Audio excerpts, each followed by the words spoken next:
Probably had moments in your life where, in times of high stress, you do things that lead to things getting worse, or sometimes even creating problems, like snapping at your partner and then them getting mad at you, and then somehow a non issue became an issue, and y'all are now in a fight.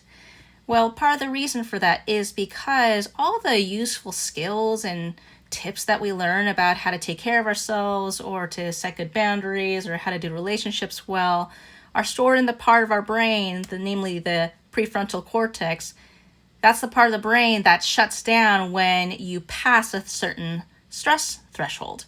And all those lessons that you've learned, you don't remember in the very moment that you need it. So, in order for you to actually implement those useful skills that you've, paid a lot of money in therapy to learn, it's important to know just how stressed you are generally, namely to find out what your baseline of stress is. Oftentimes, we have our reactive patterns of thinking, feeling, and doing that are pretty predictable, where even other people who are close to us can see or can tell just how stressed we are because of these predictable habits. So, in order for us to generally reduce or bump down our stress equilibrium point or our set point, we need to know what our patterns generally look like, because if we can't really change what we don't know. So, here is a chart that I call the react or respond chart. The idea is to help you figure out whether or not you're reacting or whether you're responding. Now, when we're reacting, we tend to do things kind of reflexively. These are things that are hardwired into our bodies, partially because they've been practiced repetitively over and over again. And we, just like how things are when you've been driving for a long while, you can drive without really thinking about it. It's all muscle memory. So it's hard for you to switch into being responsive, namely, responding to a situation for what the situation actually needs, not based on what you're used to. It's hard to do that when you don't even know that you're in reactivity mode.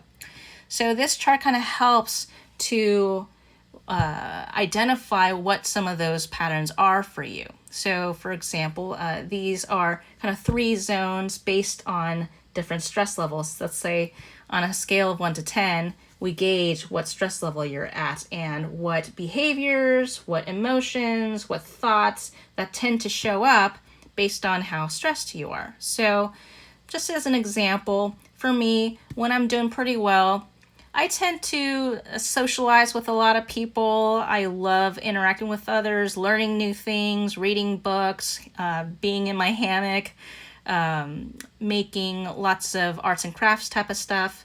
And as my stress level goes up, I start pulling away from other people. I tend to tunnel vision in working harder because I am more exhausted and I need to exert more effort to get things done that I could have done a lot more quickly when I was more rested.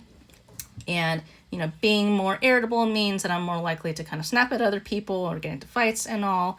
And when I'm really not doing well, partially because I might have been in the at-risk zone for some time and I snapped at others, or I shut down or procrastinated, things really escalate to the point of me just not wanting to do anything. And I stay in bed all day long, watching Netflix and, eating all kinds of things that are super high in calorie or salt or whatever.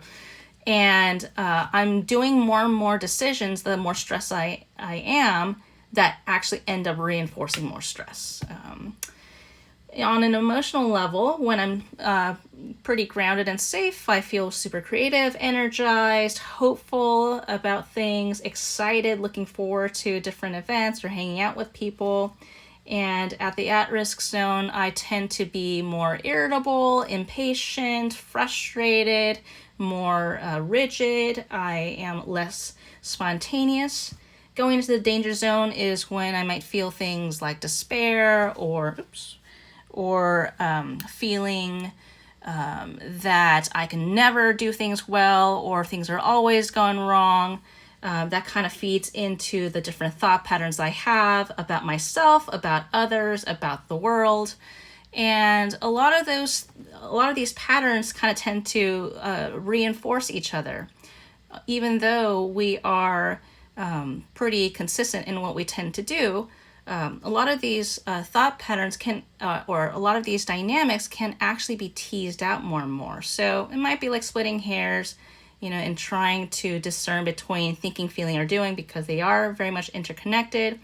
Having more metrics or having more visible signs of these things makes it easier for us to really check where we are. So for example, I know now well enough from having done this exercise a number of times that when I've gone a full day without taking a break, that I'm probably at like stress level 6 or 7. So the idea is that if you are at a general baseline, so let's say that your stress level is generally hanging around at a 7-ish, that means any small thing, any small new unexpected thing can be enough to tip you over the edge into the danger zone.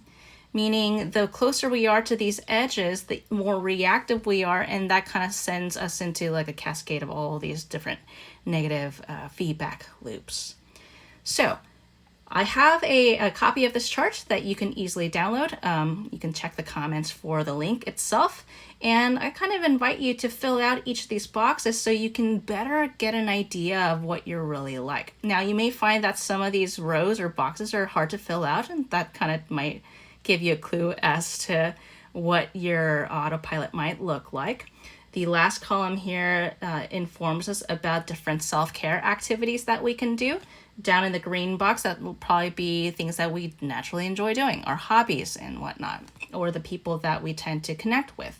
The at-risk zone, those things are much more essential than before, so there may have been some things where that have been helpful in helping you decompress or reducing your stress more effectively, more quickly than others. For me, it's getting a massage because I'm literally laying on a table. I can't do any more work. And so it pulls me out of having feeling like I need to be productive. And this top box here in the red zone, the danger zone, this is kind of a trick question because no matter what you write in here, you're not going to think about this chart when you're already at that stress level. So the main idea is I want you to fill this out so that you know generally what your baseline is so that you can do all that you can to move yourself as close to the green as possible and to stay there.